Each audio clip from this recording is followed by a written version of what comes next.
Brother Vidot, I'm here with Daniel Vidot. Welcome to another episode of The Locker Room. We have been fortunate enough to get the big fella on the show. How have you been, bro, and what's been going on? Crazy last few weeks for you. Yeah, it's been crazy, man.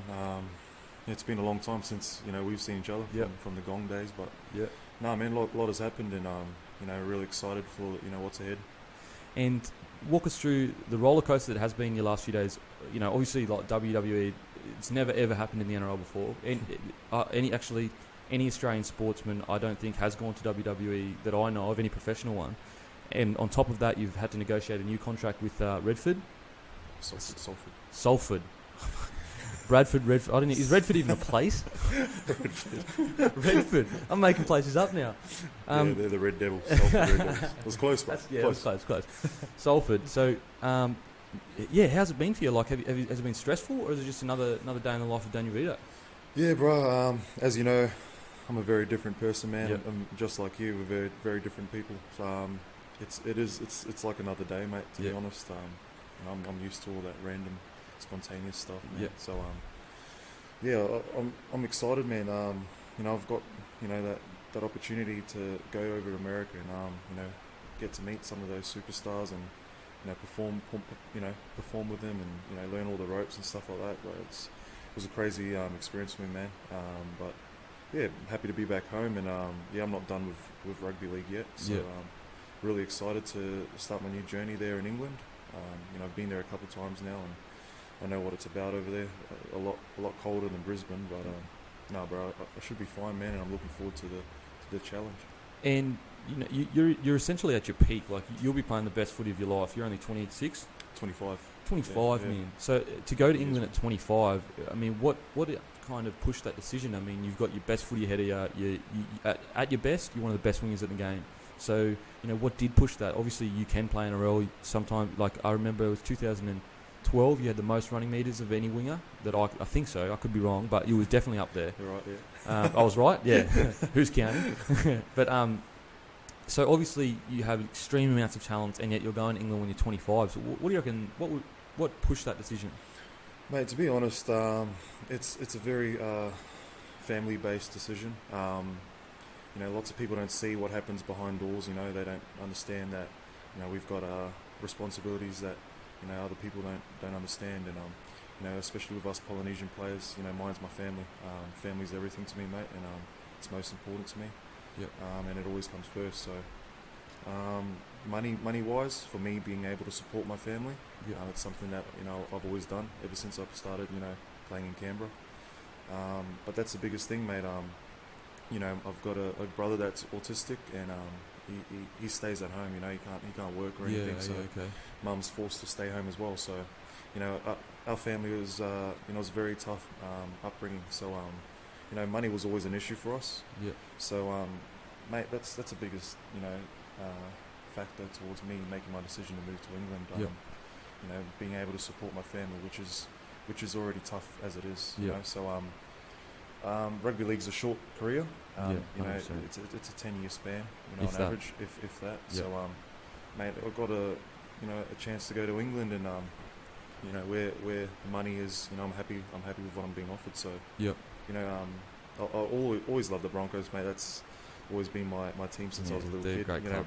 Yeah, exactly, man. So, growing up as a young Brizzy kid, telling mum that I wanted to play for them, when I grow up, to be able to do that, man. Not many people get to do that, man. 100%. No, man, it's been a phenomenal experience, man, and to be able to, play at Suncorp in front of my family, that was already my dream, come true. So I was already ready to, I've already, succeeded in doing so. Yep. And mate, just trying to keep the ball rolling, mate. And just I've got another opportunity over in England, man, and took it with two hands. And why not? That was the answer, man. Yeah. Why not? So. And man, like so taking care of your family. I mean, that added pressure. So growing up, obviously having an autistic brother, and you're the only other brother, or do you have another brother? I've got three brothers altogether and an older sister, but I'm the youngest. So he's a brother, which is after me. Josh is. So I've just being able to look after them and provide for them. That's been my life, my life goal. So wow, man. I didn't even know this. I've known you for that many years. I didn't even know. Yeah. Lots of people don't, man. Everyone has their problems, man. no one understands, you know, the reasons why you do what you do and stuff like that. So, man, I'm blessed. I'm fortunate enough. You know, I don't expect any sympathy from people. Yep. Everyone's got, you know, their downfalls, man. But you know, I look at it as a blessing, and you know, I'm happy, man, to be able to provide for him and my mum. You know, it's a tough life, man. So ever since you got into grade, you've essentially been helping provide. Yeah. Because that's it, man. Like I've been like you know, sending money away like every payday. So it's wow, man. I didn't. That's crazy. Yeah, it's man. I crazy, didn't know bro. that. So that's what I've been doing, man.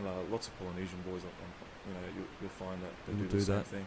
Okay. So family's everything to us, man. So that's been my biggest thing, and you know, that's gonna always be my first priority. So you know, when you're getting that random fan messaging you saying, you know, what's your problem? Why are you leaving?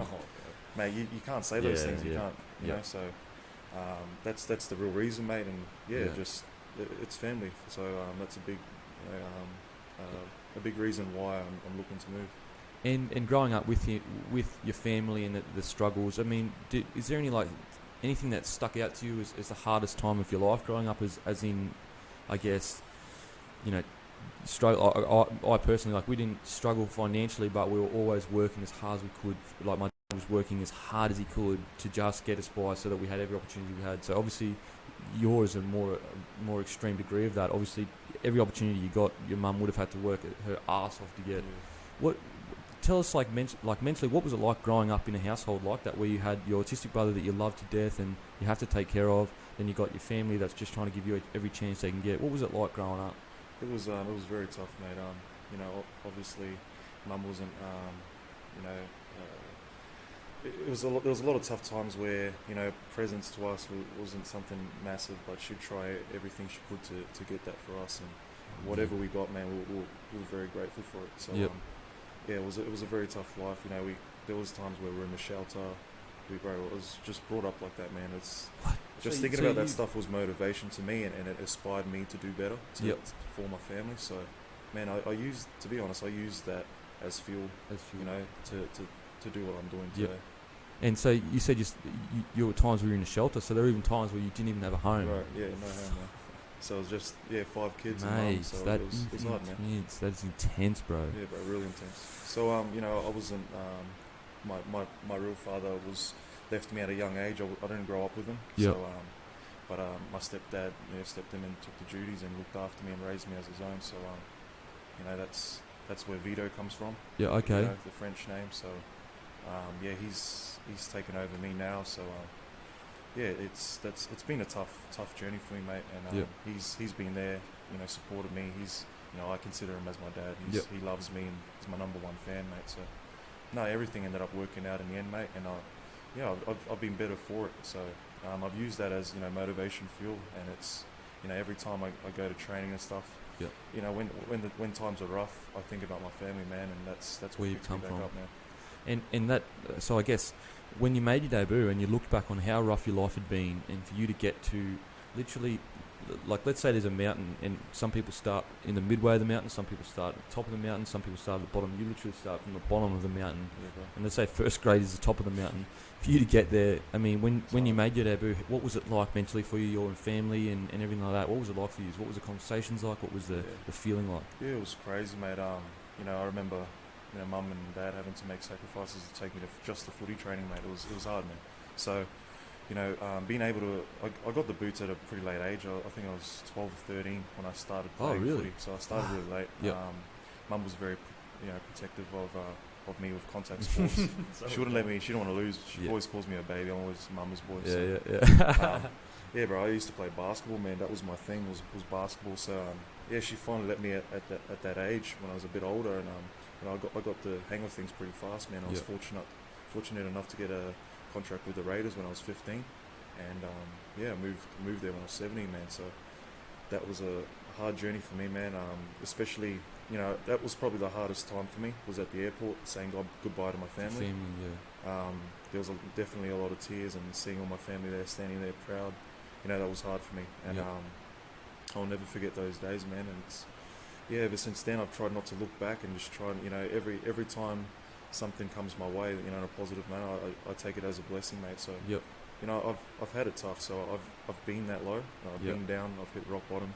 But that's that could work for me in a beneficial way, as into, like, I've already been through those tough times, and it's nothing new to me. So things can get much worse. Yeah, right. So there's lots of people around the world, man, that has it tough, man. So, my aim in life is to try and be a role model to kids like me and that have that tough life. Yep. And yeah, man, just every day, to strive for something new and keep that ball rolling, man. It's something that I have a passion for, and that's what I want to do, man. And that's why the WWE thing came into play, and that was an opportunity that came from nowhere, mate. So I took it with both hands, man. I said, mate, like, sweet. I'm used to watching the Undertaker and that on the lounge, man. So, get to see them in real life was crazy, man. It was an awesome experience for me, man. I was so blessed to go over there, and yeah, man. So that's been massive for me, and that's my passion now, is to be a role model to younger kids, and for them to say no to the naysayers, man, that say you can't do it. There's no such thing, man, and if you want it, man, you can get it. So 100%. And you're obviously living proof of that. I mean, you went from homeless to first grade player, and on your day, one of the best wingers in the game. So it's crazy. It's crazy, man. Like, it's definitely fuel that you can use, and that's my message to young fellas today. You use that to push you further. And so you made your debut for the Raiders, and that would have been an emotional time. And then you went and played for the Dragons, played really good footy, and then you came to the Broncos. Was it a similar feeling running out for the Broncos, as in you said to your mum growing up, I want to play for the Broncos? Was it a similar feeling to your debut when you did run out for the Broncos, emotion-wise, with your family? Or emotion-wise, yes and no, mate. Like, with the Raiders, I remember my debut was in Newcastle, and running out there, it was butterflies, mate. As you would know, like, the first 10 minutes, you need air, you're gasping for air. It's crazy. It's always the first 10 minutes.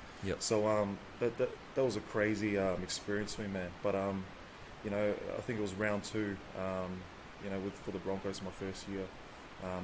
Round 1 obviously was big for me. It was the first time I got to wear a Broncos jersey and represent the team that I've always been going for since I was a kid. But I think it was round 2 against the Cowboys. That was running out into Suncorp, knowing that my whole family was in the stands watching me. That was my dream come true, and that day was probably one of the best days of my life, mate. To be honest, like, I was running out with Sam Friday, Corey Parker, and just thinking, like, what is happening here? It's crazy for me, man. And knowing that my family was up there sitting in the corner, and I was fortunate enough to get the try. I got a try that night right in that corner. Far out. And mate, I swear when I got that try, that nearly brought tears to my eyes. Oh, really? Obviously didn't want to cry. So try and start crying. Just start crying. What's wrong with this guy? No, bro. But that was the biggest moment for me. And my brother even caught it on camera, and to show it live from his camera, like me scoring in the it was an unreal moment, man. And that's something that me and my family will treasure for the rest of our lives. So, and nothing can ever take that away. Like, nothing. Definitely, man. Done. So that's what I mean. Like, I was very fortunate enough to get that contract with Broncos. I was actually going to hang the boots up, mate. To be honest. Swear to God. Yeah, man. I had another year at Dragons, man, and I said, look, I'll be honest. I called my manager and said, mate, I've had enough. I want to go back home. I miss my mum. Miss my family. Every time I kept going back, my niece and nephews were older, and they were walking or they were talking, and I'm missing all that. So yeah, man, I came back, and my manager said, what about Broncos? I said, what do you mean? Like, they said, well, what if they offer you something? I said, mate, I'll do that for sure. That's my 100%, team. Yeah, Broncos. So I got that chance, man. I just took it with 2 hands and never looked back, man. I was very fortunate to run on the Suncorp and live my dream, man. So, no, very, very blessed, man, to do what I've done. And okay, so I know you can't talk about it too much, but your WWE, tell us, how did it come about, and how important is it for you to be able to eventually, if you do achieve it, you know what I mean? Like, how much will it mean to you? Will you have the same fire as you had to make your debut, to make WWE, and also how did it come about? How did it all kind of start happening? Yeah, just got very random.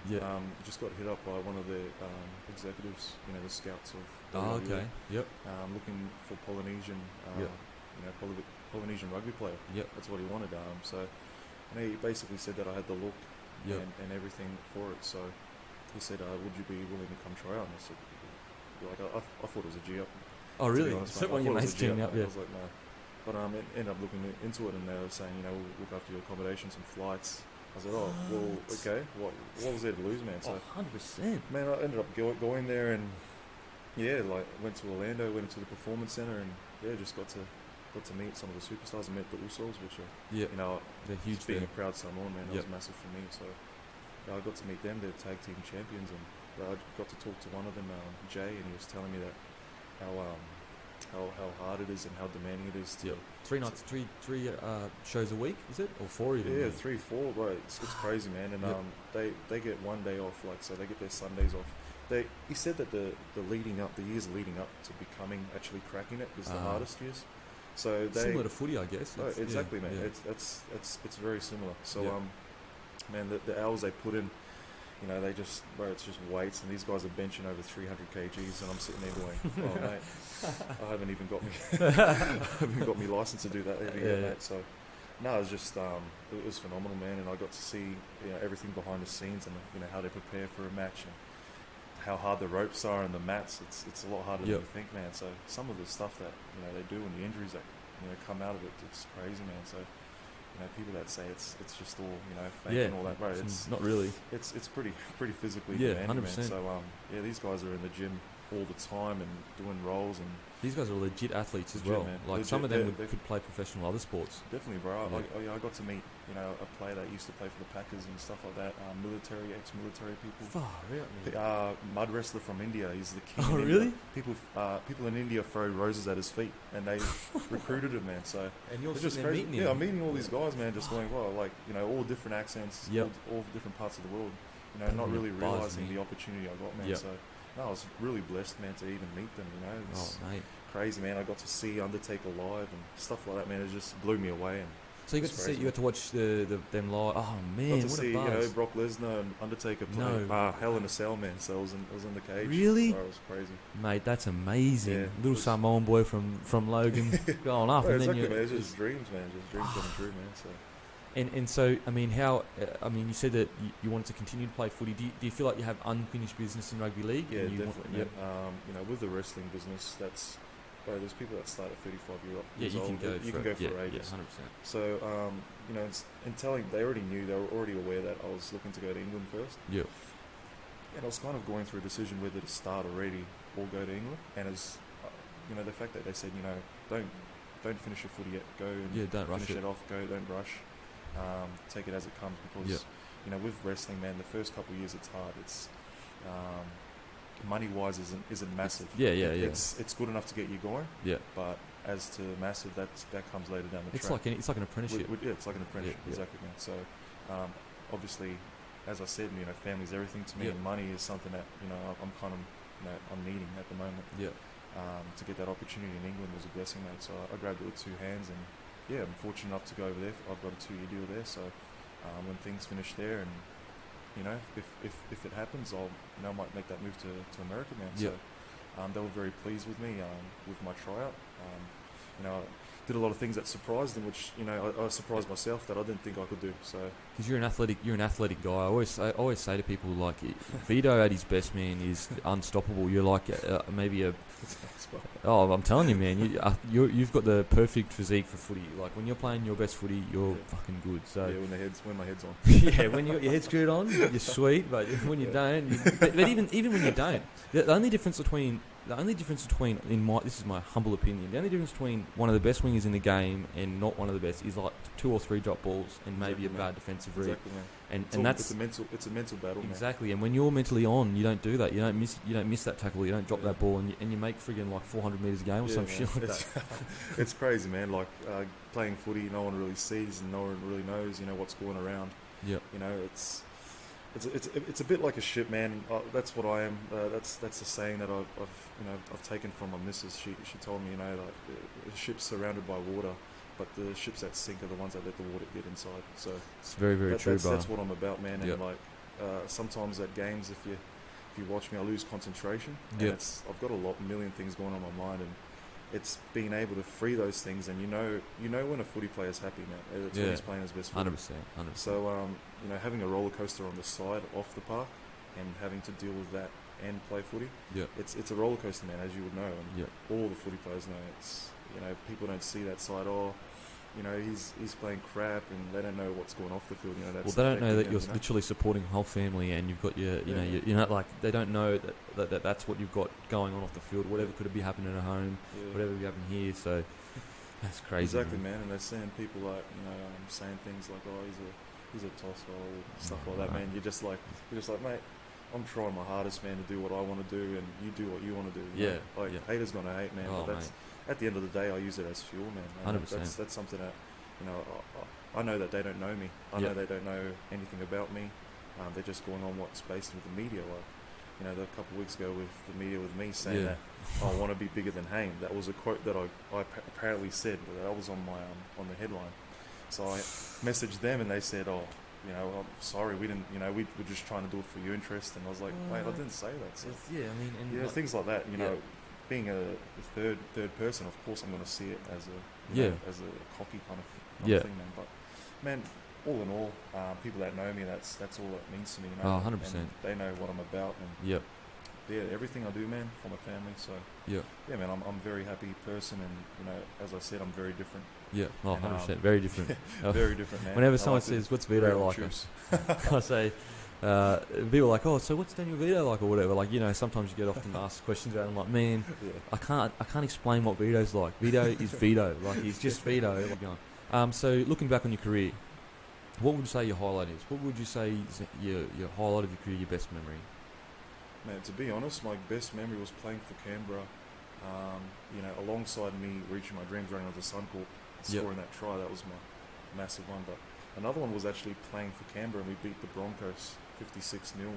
Oh, really? So that was crazy for me, like playing against Lockyer and all them, and to beat them. To beat them 56-0, and that was a dream running against them. To beat them by that much was massive to me. And I was like, that was a massive memory for me, man. And also winning Toyota Cup, the inaugural year. You beat the Broncos as well. We beat the Broncos as well, man. So it's been crazy, man. But to actually run alongside the Bronx for once, that was amazing for me, man. And that's the highlight of my whole career is probably to put on that jersey. And moving forward in the future, what's Daniel Vidot's next 2 years? You've got 2 years with the Salford. Got it right? Did I get it right? Yeah, Salford. Bro. 2 years with Salford. Yeah. I think personally you're going to suit English footy perfectly. I think that it's going to be your bread and butter. What's your plan 2 years going ahead? Do you want to continue to improve your footy, or is it, what would be Daniel Vidot's plan going forward? Man, the funniest thing about that is Daniel Vidot doesn't even know what Daniel Vidot is. It's going to do on 2 years, man. I never know what I'm doing, man. I'm spontaneous. I'm going to be leading the world, bro. That's what my plan is. World master. Exactly, man. Just random, man. I honestly don't even know what I'm going to do in years, man. I'm very spontaneous like that. But my ideal plan is probably to play finals footy in Super League, man. Yep. That's my ideal plan. So I want to get a lot fitter, and I'm going to train a lot harder over there. Yep. Huge opportunity over there for you too. Huge opportunity, man. So I can't wait to get my hands onto that. So and hopefully in a few years time, and I might be over in USA, man. So I'll leave that for down the track, but that's definitely in my plans, man. So the sky's the limit, man, and I'm always chasing. And so with WWE, that it's essentially when your footy career is up, give us a call. We'll start organising. Is that what the plan is? It is. It is. It's exactly that. I'll get some quick fan questions to you. Fan questions from Reddit. What will your finisher move be like when you do become a WWE star? Man, I have no idea. There's going to be a couple flips in there, man. All the trampoline days back when I was a kid, man. Can you do a flip? Man, I love backflips. Really? I love backflips, man. So might have to be a backflip in there. Backflip turned with an elbow or something. That would be mad, actually. Is there someone that does that? Like you could do like a backflip to a rock bottom. Yeah, I don't want to go that crazy, man. I'll end up Come on, bro. The myself sky's the on limit. Bottom. The sky's the limit, bro. Knock myself out. How was your relationship like with Wayne Bennett? Yeah, it was good, man. Wayne's, he's a legend, man. So there's a lot of things going around with me and saying that me and Wayne didn't get along. That's bollocks, man. We got along. Yep. Using English words, bollocks. But that's bollocks, mate. That's bollocks. No, he's good. He's a good bloke, mate. He's a legend, and everyone, as soon as you meet him, you know why he's done what he's done. So, man, I was lucky enough to get the opportunity, and he put me in my place. He said, there's things that you have to work on. Yeah. And mate, if he didn't say that, I wouldn't have picked that up. So, I got that opportunity. I worked on him, and I ended up getting myself back in the side, and just unfortunate again to injure myself and be out for the rest of the year, like with a finger, like with this thing here. Oh, wow. That's the most annoying injury I've ever had, man. And you It's could a have played finger. first grade, bro. And I thought it was dislocated. You Like, could have played first grade in the grand final. that would have been awesome, man. Oh. It was How hard was heartbreaking. that for you? Was that heartbreaking to Yeah, watch that? it was hard- But, it was- but it's, yeah. Heartbreaking, but also I was happy for the boys, man. They deserved Yep. every chance, you know. I was unlucky with the opportunity, but next year they'll be holding up the cup, man. I hope so. I reckon that. I reckon I would put money in the next 3 years they'll win a title. Yeah, man. I'd put money on it. Yeah, Like, I man. mean, I hope they do, man. I'm the number one fan, bro. man, the thing that most people don't come away from the Broncos with a negative impression. Yeah. Like Broncos is a fantastic club. Even though, like me personally, like there's a few things that they did wrong by me. I still love the club as a whole. Yeah. And I mean, it seems like similar to you. Yeah, you know. very similar. Yeah. I'm in a very similar situation, man, and it was an awesome club, man, and all the boys are for you, so Yep. I hope they get that win next year. How important is your Samoan heritage? Like, as in, obviously it is important, but obviously playing for Samoa, how important was that for you as well? Man, it was massive. That's probably one of the highlights I missed. Yeah. Leading the Civital against Tonga, man. That was Were unreal. you leading the? I lit it, man. Yep. So that's our haka. It's called Yep. the Civital. Yep. And you know, I got that opportunity to lead it against the Wow. Tongan team in Gold Coast, and we won that. So Yeah. can't That's get any crazy, better, bro. man. That's our state of origin, man. Oh, 100%. And people that don't understand Samoan and Tongan culture, there is a massive rivalry between you guys, because you guys used to war a lot, Yeah, didn't you? yeah. Tonga and Samoa used to have a lot of wars. Yeah, it's very massive, but at the end we're all brothers. And Yeah, that. But I understand But it. it's always that rivalry. and Yep. We love it. We Yep. enjoy it. Yeah, especially playing one of those games, man. Compared to NRL, you definitely hear a lot more contact. It's very physical in there, man. Yeah. It's very personal.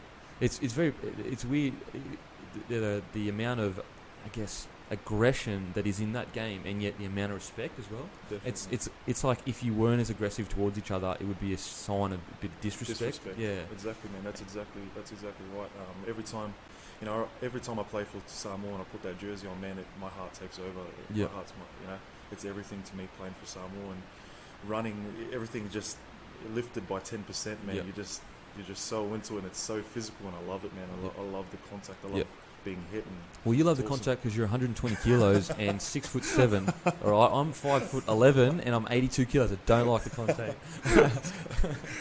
It's awesome, man. It was an awesome experience. So when you do head off, or when you do come back from England, make sure you give us a call, bro. I'd love to have you back on and have a longer episode.